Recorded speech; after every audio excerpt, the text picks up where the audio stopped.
संसार की तमाम चीज़ें, ये मोह माया जो भी है ना, ये आपको सुकून, आपको शांति नहीं दे पाएगी। वहीं अगर बात करें, एक स्त्री के ऊपर कंट्रोल नहीं रहेगा। आप कितनी भी सुंदर चीज़ इसको दे दो, कितनी भी सुंदर स्त्री से मोह प्रेम हो जाए, लेकिन उसके बाद भी ये विचलित रहेगा, उससे ही मन में नेगेटिव विचार आने लगे तो लाइफ में सारी चीज़ें नेगेटिव होती चली जाएंगी और आप चाह के अपने मन को कंट्रोल नहीं कर पाएंगे। जय श्री राम, जय ब्रह्मचर्य सभी भाइयों को। बहुत सारे भाइयों का ये सवाल था कि मन को कैसे कंट्रोल करें। मन विचलित होता है, लड़कियों को देखकर या फिर रोड पे चलते हैं तो स्त्रियों को देखकर मन विचलित हो जाता है। कैसे मन को फोकस करें, कैसे ध्यान को लगा पाएँ। कहीं ना कहीं जैसे ही मन विचलित होता है वैसे ही गंदे विचार मन में आते हैं, वासना के विचार मन में आ जाते हैं तो कंट्रोल नहीं कर पाते हैं। कैसे खुद को कंट्रोल करें, तो उस चीज़ के बारे में बात करना चाहूँगा। फ़िलहाल मेरे पीछे आप देख सकते हैं लोकेशन कितनी बेहतर है। हम हैं अपने गांव में, ये देख सकते हैं आप सुंदर नज़ारे। यहाँ दिख रहे होंगे आपको खेत खलियान, और ये देखिए पक्षी भी उड़ रहे हैं यहाँ पर। अगर आप नोटिस करेंगे खेतों में तो काफ़ी अच्छा लग रहा है। फ़िलहाल बात करने वाला हूँ मैं मन को कैसे कंट्रोल करें। तो मन की एक अच्छी आदत है और एक बुरी आदत भी। अच्छी आदत के बारे में बात करूं कि अगर ये आपके लिए अच्छा सोचता है तो सारी चीज़ें लाइफ में अच्छी होती चली जाएंगी। अगर पॉजिटिव विचार आ रहे हैं, जैसे ही मन में नेगेटिव विचार आने लगे तो लाइफ में सारी चीज़ें नेगेटिव होती चली जाएंगी और आप चाह के अपने मन को कंट्रोल नहीं कर पाएंगे। एक चीज़ हमेशा याद रखना, मन की एक खासियत और ये भी है जो आपको जाननी पड़ेगी, समझनी पड़ेगी। इसको आप कुछ भी दे दो भोगने के लिए, कुछ भी दे दो, ये कभी शांत नहीं होगा। इसको पहले साइकिल से चलने का शौक़ था, अभी मोटरसाइकिल से चल रहा है। मोटरसाइकिल के बाद कार से इसको शौक़ चल रहा है, कार के बाद ये प्लेन से उड़ने को कर रहा है। तो मन है ना, मन स्थिर नहीं है। वहीं अगर बात करें, एक स्त्री के ऊपर कंट्रोल नहीं रहेगा।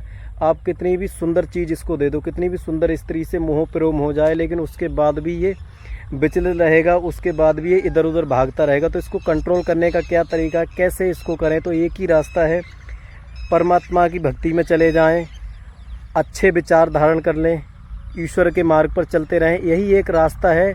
जब आप ये सारी चीज़ें छोड़कर जब भगवान की शरण में चले जाते हैं तो मन अपने आप आपका शांत होने लगता है। अन्यथा शांत होने का कोई विकल्प नहीं है। आप कहीं भी देख लीजिए, कहीं भी सुन लीजिए, कहीं भी समझ लीजिए, इसको रोकने के लिए ना आपको ये चीज़ करनी ही करनी पड़ेगी। इसके अलावा मुझे नहीं लगता कोई और तरीका हो। होता क्या है ना कि जब आपके बस में नहीं रहता है मन, जब आपके कंट्रोल में नहीं रहता है तो आपकी बॉडी अपने आप उल्टे सीधे काम करने लगती है। और जैसे ही हम परमात्मा की भक्ति में चले जाते हैं, हम मंदिर में जाके बैठ भी जाए ना, मन लगा के शांति से अगर बैठ भी जाएं, तब भी हमारा मन अपने आप स्थिर होने लगता है। अन्यथा आप खुद इसको नोटिस करके देखिए, पहले हमें जिन चीज़ों का शौक़ था आज उन चीज़ों का शौक़ नहीं रहा, क्योंकि उनसे और अच्छी चीज़ें मिल गई। यहीं पर आपको जो भोग विलास और जिन चीज़ों में आपको मज़ा आ रहा है ना, आपको अपने मन को कुछ ऐसी चीज़ देनी पड़ेगी जो इसको उससे ज़्यादा सुकून देने लगे, उससे ज़्यादा मस्ती देने लगे। तो ये होगा कैसे, ये सिर्फ़ और सिर्फ होगा कि एक आदत को चेंज करने के लिए आपको दूसरा एडिक्शन लगाना पड़ता है। छोड़ नहीं सकते लेकिन परिवर्तित कर सकते हैं। आपका जिधर ध्यान आकर्षित हो रहा है, अगर आपको स्त्रियों की तरफ, लड़कियों को देख के मोह होता है, तो आप परमात्मा की तरफ देखने की कोशिश कीजिए। आप भगवान की भक्ति में ध्यान लगाइए, मन आपका तभी रुक पाएगा। अन्यथा इसको रोकने का और कोई विकल्प नहीं है और कोई रास्ता नहीं है। इसको आपको परिवर्तित करना पड़ेगा, और परिवर्तित ये तभी हो पाएगा। इसको परिवर्तित करने का मात्र एक ही तरीका है कि इसको ऐसी जगह लगा दीजिए जहाँ उस जगह से ज़्यादा सुकून मिलने लगे। कहने का मतलब ये भी है, अभी ये भोगविलास की चीज़ों में रह रहा है मन और फालतू की चीज़ों में रह रहा है, इसे लग रहा है वहाँ पर खुशी मिल रही है। इसको आप ऐसी जगह लगा दीजिए जहाँ इसको और ज़्यादा आनंद मिले। आपने देखा है वृंदावन की अगर मैं बात करूँ, बहुत पढ़े लिखे IITian लाखों रुपए के पैकेज ठुकरा कर वहाँ राधा रानी की भक्ति में, कृष्ण जी की भक्ति में वहाँ खोए हुए हैं। वो घर परिवार संसार से बिल्कुल मोह त्याग दिया, उनने किसी चीज़ से कोई मतलब नहीं रखा। तो ये है भक्ति की पावर। और स्वामी प्रेमानंद महाराज जी को आप देखेंगे, उनके जो शिष्य हैं, उनके जो साथ में रहते हैं, किसी चीज़ की कमी नहीं थी, लेकिन सारी चीज़ों से मोह त्याग कर क्यों भक्ति में चले गए? क्योंकि वहाँ सुकून है, क्योंकि वहाँ जीवन है, क्योंकि वहाँ शांति है। नहीं तो ऐसा नहीं होता।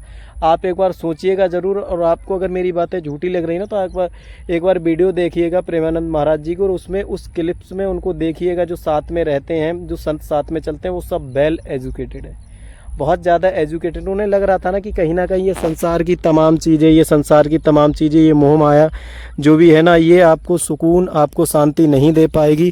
कहीं ना कहीं भक्ति एक ऐसा मार्ग है जहाँ इंसान का मोह खत्म हो जाता है, जहाँ वासना वृत्ति खत्म हो जाती है, जहाँ से जीवन की एक नई चाह, नई राह स्टार्ट होती है। अन्यथा कुछ भी नहीं है। तो फिलहाल आप सभी को गांव का क्षेत्र दिखा दिया, एक नया वीडियो शूट किया खेत खलिहान से। फिलहाल आपको अच्छा लगा होगा, वीडियो को लाइक कर दें और सब्सक्राइब करके जाना। जय ब्रह्मचर्य, जय श्री राम।